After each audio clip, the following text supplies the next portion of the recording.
সময়ে উপস্থিত হওয়ার তৌফিক দান করেছেন সেই মহান আল্লাহর নিকটে জানাই শুকরিয়া।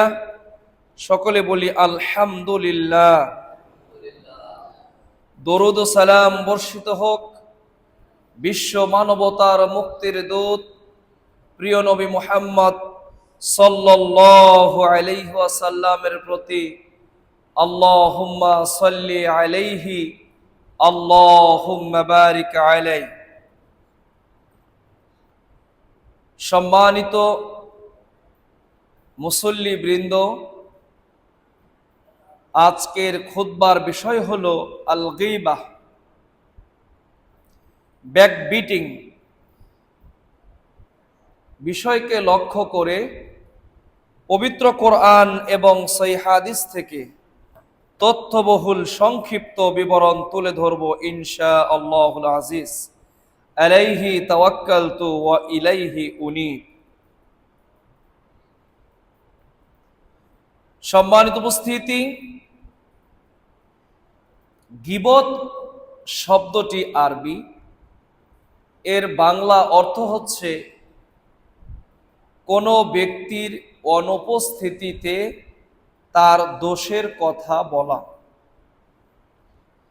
যদি সেই ভাই বা বোনের মধ্যে ওই দোষ থাকে তাহলেই গীবাত, আর সে দোষটি যদি না থাকে তাহলে সেটি হচ্ছে অপবাদ।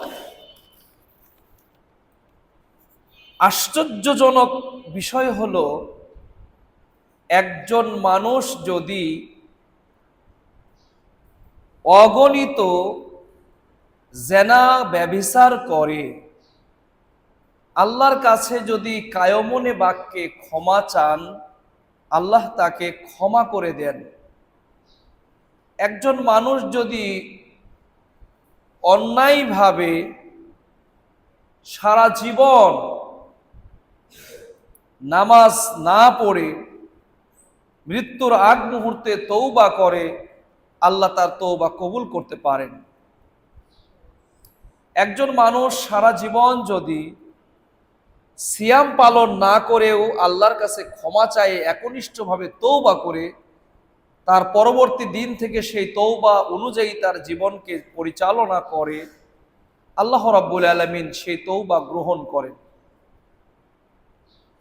কিন্তু গীবত এমন একটি জিনিস, গীবত এমন একটি পাপ যেটি বান্দার সাথে সম্পর্কিত। একজন ব্যক্তি যদি সালাত, সিয়াম, হজ, জাকাত ইত্যাদি বিষয়ে অবহেলা করে, আল্লাহর কাছে যদি ক্ষমা চায়, আল্লাহ ক্ষমা করে দেন। কিন্তু বান্দার সাথে বিষয়যুক্ত যেটি রিলেটেড, আল্লাহ ততক্ষণ ওই বান্দাকে ক্ষমা করেন না যতক্ষণ না ওই সংশ্লিষ্ট বান্দা বা ব্যক্তি তাকে ক্ষমা না করেন। এজন্য গীবতের বিষয়ে হাসান বসরি রাহিমাহুল্লাহ তিনি বলেন, আল গীবাতু তুফসিদুদ্দীনা, গীবত মানুষের দিনকে নষ্ট করে দেয়। ওয়া তুনকিসুল হাসানাত, মানুষের আমল বা নেকির কাজকে সংকুচিত করে, কমিয়ে দেয়। ওয়া তুজিবুল উজরা, এবং গুনাহকে অপরিহার্য করে। গীবত করলেন তাহলে পরিণাম হচ্ছে দিনকে ধ্বংস করলেন। গীবত করলেন মানে আল্লাহ আপনার নেকির কাজ করাটাকে কমিয়ে দিলেন। গীবত করলেন তুজিবুল বিজরা, গুনার বোঝাটাকে অপরিহার্য করে নিলেন, নিজের জন্য বাধ্যতামূলক হয়ে গেল, ওয়াজিব হয়ে গেল গুনাহ।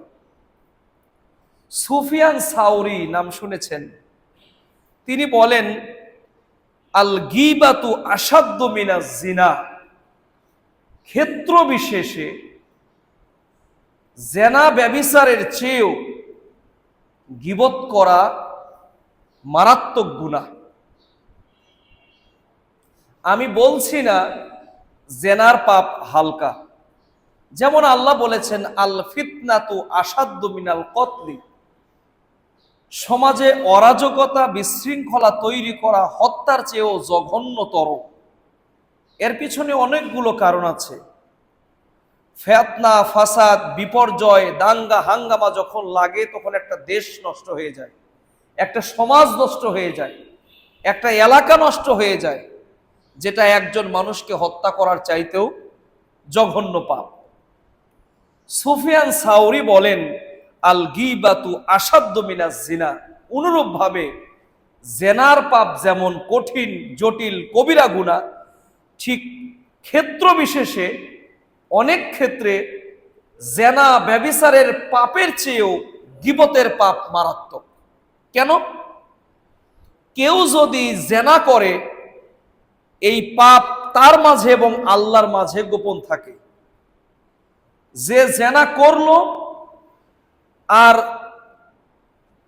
এই দুইজনে ব্যক্তি, নারী এবং পুরুষ, যদি জেনা ব্যভিচার করে, এই দুইজন এবং আল্লাহ, এই তৃতীয় কেউ যদি আর না জানে, তারা যদি তাদের কৃত কর্মের জন্য আল্লাহর কাছে ক্ষমা চান, আল্লাহ রাব্বুল আলামিন ক্ষমা করে দিবেন, কারণ এটি আল্লাহর ইখতিয়ারভুক্ত। কিন্তু আমি সারা জীবনে যদি 10,000 মানুষের গীবত করি, আমার পক্ষে কোনো দিনই সম্ভব নয় প্রত্যেক ব্যক্তিকে ইন্ডিভিজুয়ালি সার্চ করে বের করে তাদের কাছে ক্ষমা চাওয়া। সম্ভব নয়। এই পাপের মধ্যে, গীবতের মধ্যে আলেম বলেন, জালেম বলেন, শিক্ষক বলেন, মানে এমন কোন শ্রেণী পেশার মানুষ নাই যে বলতে পারবে না আমি জীবনে কারো গীবত করি নাই, আমি যে দাঁড়িয়ে আছি এখানে, আমিও এই পাপ থেকে মুক্ত নই। এই মসজিদে যদি জিজ্ঞেস করি জেনা করেননি কারা কারা, এরকম শত মানুষ হাত উঠাবেন যে আমি জীবনে জেনা করিনি। মানুষ হত্যা করেননি কারা, এরকম লোক এই এলাকায় দুই একটা খুঁজেই পাওয়া যাবে না। তার মানে, কিন্তু আমি যদি এখন হাত তুলতে বলি, জেনা ব্যভিচার বাদ, গীবত করেননি কে জীবনে একবারও হাত তোলেন। আপনারা হাত তুলতে পারলো, আমি তুলতে পারবো না, কারণ আমি গীবত করেছি বা গীবত করি। নিজের অজান্তে করি, কখনো জেনে শুনে করি, কখনো ভুল করে করি। এখন এতটা ইমানের জোর আমার নেই, আমি বলতে পারবো যে আমি হাত তুললাম, আমি জীবনে কারো গীবত করি নাই, বুঝে হোক না বুঝে হোক করেছি। তো সুফিয়ান সাউরি বলছেন, আল গীবাতু আসাদ্দু মিনাজ জিনা। অনেক অবস্থা ভেদে জেনার পাপের চেয়েও গীবতের পাপ মারাত্মক। তিনি ব্যাখ্যা দিয়েছেন। কি ব্যাখ্যা দিয়েছেন?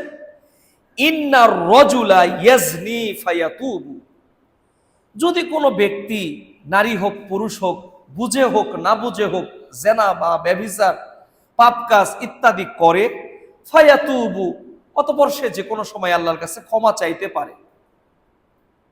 ফায়াতুবুল্লাহু আলাইহি, আল্লাহ হয়তো তার গুনাহ ক্ষমাও করে দেন।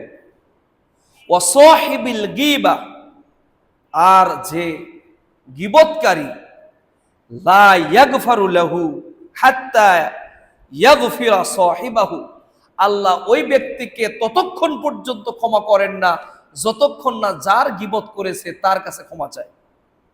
আর এইটা সুযোগ নাই। জেনে বুঝে অনেক মানুষের গীবত করেছি, নিজের জেহেনের মধ্যেই নাই। সুতরাং আমি যতই তওবা করি, এখনো যদি তওবা করি যে আজকের পর থেকে আমি আর একটি গীবতও কোনোদিন করব না, তারপর আমার এই 35-36 বছর বয়সে অনেক মানুষের গীবত করেছি, অনেকে মারা গিয়েছেন, অনেকের সাথে আর দেখা সাক্ষাৎ নাই, অনেকের সাথে যোগাযোগ নাই, আমি ইচ্ছা করে সারাদিন গোড়াগড়ি করে কান্না করলেও আমি মাফ চাইতে পারবো না। আপনাদের কি মনে হয়? এই জন্য সুফিয়ান সাউরি বলেছেন, আল গীবাতু আসাদ্দু মিনাজ জিনা, ক্ষেত্র বিশেষে জেনার পাপের চেয়েও গীবতের পাপ মারাত্মক। তো আসেন, ইংরেজিতে এটাকে বলা হয় ব্যাকবিটিং বা গসিপ, পরনিন্দা। আল্লাহ রাব্বুল আলামিন বলেন, ইয়া আইয়ুহাল্লাযীনা আমানু, হে ঈমানদার লোকেরা, লা ইয়াসখারু কওমুম মিন কওমিন, তোমরা এক কওমের লোক, এক সম্প্রদায়ের মানুষ অন্য সম্প্রদায়কে খাটো করো না, ছোট করো না, তুচ্ছ তাচ্ছিল্য করো না, মন্দ নামে ডেকো না। আসা আইয়াকুনু খায়রাম মিনহুম, হতে পারে তোমাদের চেয়ে তারা উত্তম। ওয়ালা নিসা মিনান নিসাই, অনুরূপভাবে একজন নারী সম্প্রদায় বা একজন নারী অন্য একজন নারী সম্পর্কে বিরূপ মন্তব্য করো না, বিরূপ ধারণা পোষণ করো না। কারণ কি?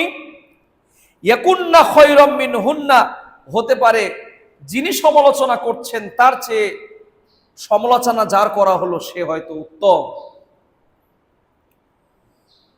এইরকম করে আল্লাহ রাব্বুল আলামিন বলেছেন, ওয়ালা তালমিজু আনফুসাকুম ওয়ালা তানাবাজু বিল আলকাব, মানুষের মন্দ নামে ডেকো না, উপনামে ডেকো না, তারপরে হচ্ছে লকব ধরা, ইসিম করা ইত্যাদি করতে নিষেধ করেছেন।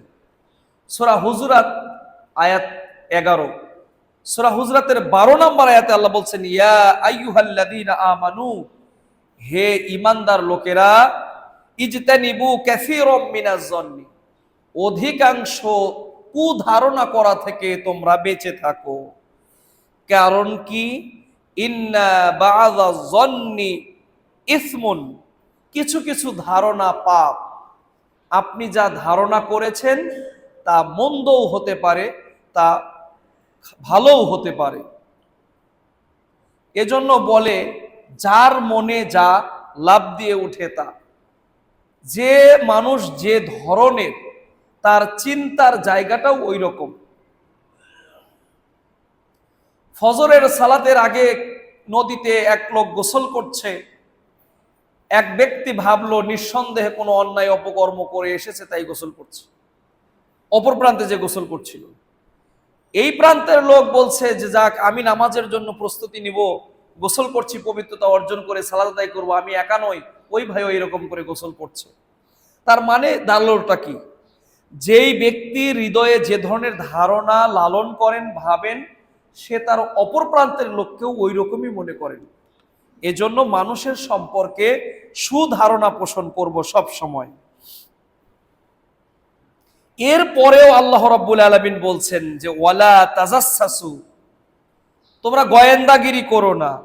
ওয়ালা ইয়াগতাব বা'যুকুম বা'যন, একে অপরের পিছনে লেগে থেকো না। আইয়ুহিব্বু আহাদুকুম আইয়াকুলা লাহমা আখিহি মাইতান, এখানে কয়েকটা কথা। মানুষ হয়ে কি মানুষের গোশত খাওয়া হালাল না হারাম? এবার ধরে নিলাম যদি জায়েজও হয়, তাহলে নিজের ভাইয়ের গোশত খাওয়া কি হালাল? হারাম। সেটা যদি আবার মৃত হয়, তার মানে একটা ডিগ্রির উপরে আল্লাহ আরো 2টা ডিগ্রি বেশি দিয়ে 3টা ডিগ্রি করেছেন। এক, মানুষ হয়ে মানুষকে হত্যা করা হারাম, মানুষ হয়ে মানুষের গোশত খাওয়া হারাম। সেটা যদি আপন ভাই হয় তাহলে আরো হারাম, সেটা যদি মৃত বস্তু হয় ওটা তো কোনো কথাই নেই, ওটা তুলনাহীন হারাম।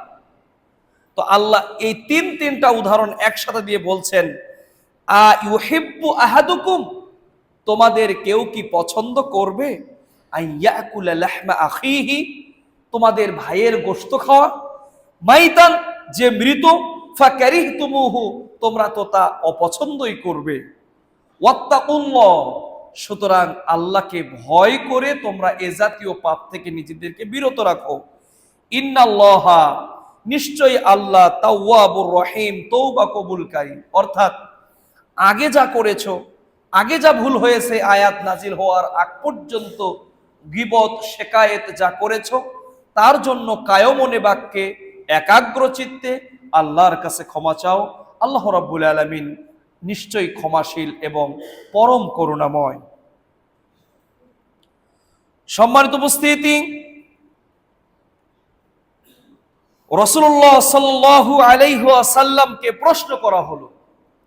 হাদিসের বর্ণনাকারী আবু হুরায়রা রাদিয়াল্লাহু আনহু তিনি বলছেন, সুইলা রাসূলুল্লাহ সাল্লাল্লাহু আলাইহি ওয়াসাল্লাম, আল্লাহর নবীকে জিজ্ঞাসা করা হলো, আন আকসারি মা ইউদখিলুন নাসাল জান্নাতা, মানুষকে বেশি বেশি জান্নাতে নিয়ে যাবে কোন আমল?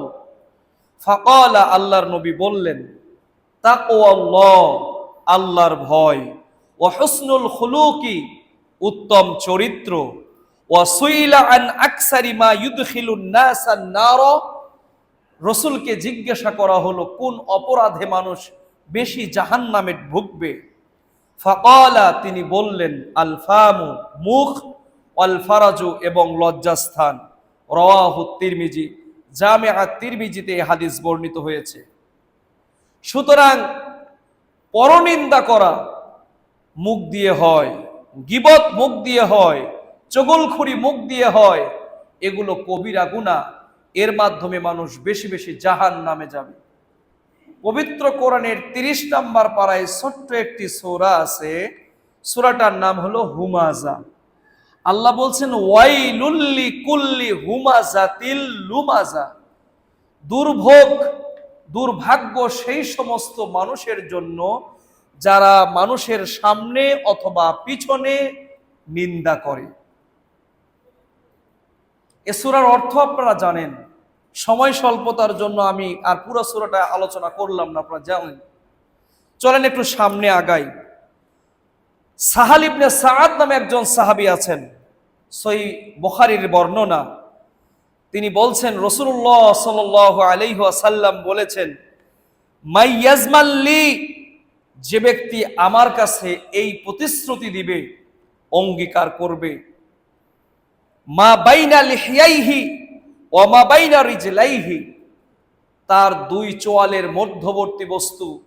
লিহিয়াতুন শব্দের অর্থ হচ্ছে মূলত দাড়ি, এখানে লাহিয়াইহি মানে হলো চোয়াল, দুই চোয়ালের মধ্যবর্তী বস্তু। আও অথবা কি রিজলুন মানে পা, এখানে রিজলাইহি মূলত এখানে উরুর রান বোঝানো হয়েছে, দুই উরুর মধ্যবর্তী বস্তু অর্থাৎ লজ্জাস্থান। যে ব্যক্তি মুখকে হেফাজত করতে পারবে, লজ্জাস্থানকে পাপ কাজ থেকে হেফাজত করতে পারবে, আল্লাহ রাব্বুল আলামিন রাসূলের মাধ্যম দিয়ে বলছেন আজমান লাহুল জান্নাহ, আমি নবী মুহাম্মদ তার জন্য জান্নাতের জামিনদার হব। প্রসঙ্গক্রমে উল্লেখ করছি, জেনা ব্যভিচারের রাস্তাটা খুব সহজ হয়ে গেছে। পরনিন্দা পরচর্চা তো করেই, পাশাপাশি জেনা ব্যভিচার একেবারে সহজ। ঘটনাক্রমে আপনারা দেশে বিদেশে বিভিন্ন পত্রপত্রিকায় দেখতে পান। আমাদের রংপুরেও একটি ঘটনা ঘটেছে। সতর্কতা করে আপনাদেরকে বলছি, রাসূলুল্লাহ সাল্লাল্লাহু আলাইহি ওয়াসাল্লাম বলেছেন, একজন পুরুষ নির্জনে আরেকজন নারীর কাছে যখন একত্রিত থাকে, সেখানে তৃতীয় আরেকজন উপস্থিত হয়, তার নাম হলো শয়তান। এজন্য যাদের মেয়েদের বয়স অন্তত ক্লাস 5 এর উপরে, এমন বাচ্চাদেরকে অবশ্যই শতভাগ ফিমেল টিচার মেয়েদের জন্য নিশ্চিত করবেন। যদি সেটা সম্ভব না হয়, একাকী কোনো মেল টিচারের কাছে পড়াবেন না। একান্ত যদি বাধ্য হন, তাহলে ব্যাস করে দেন, গার্জিয়ান থাকেন, সিসি ক্যামেরা থাক, অথবা ওপেন স্পেসে বসান। এই একই বিধান যেমন ছেলের জন্য প্রযোজ্য, এই একই বিধান মেয়ের জন্য প্রযোজ্য। তা না হলে অনাকাঙ্ক্ষিত এই ধরনের ঘটনাগুলো ঘটবেই। আল্লাহ সুবহানাহু ওয়া তাআলা আমাদের সকল অভিভাবককে আরো বেশি দায়িত্বশীল, আরো বেশি সচেতন হওয়ার তৌফিক দান করুন, আল্লাহুম্মা আমিন। আরেকটা বিষয় আমরা আমাদের ছাত্র জীবনেও লক্ষ্য করেছি, যদি দেখা যায় শিক্ষার্থী হাই লেভেলের ভালো প্রতিষ্ঠানে পড়ে, কিছু কিছু অভিভাবক ইচ্ছা করে ছেলেকে জামাই বানানোর জন্য সুযোগ তৈরি করে দেয়। এগুলো আমরা হলাম প্রত্যক্ষদর্শী, এবং এগুলো বাস্তব কিছু কিছু ক্ষেত্রে আমরা সম্মুখীন হয়েছি বটে। আল্লাহ রাব্বুল আলামিন এ জাতীয় অভিভাবকদের থেকেও আমাদের হেফাজত করুন, আমিন। সম্মানিত উপস্থিতি, আবু হুরায়রা রাদিয়াল্লাহু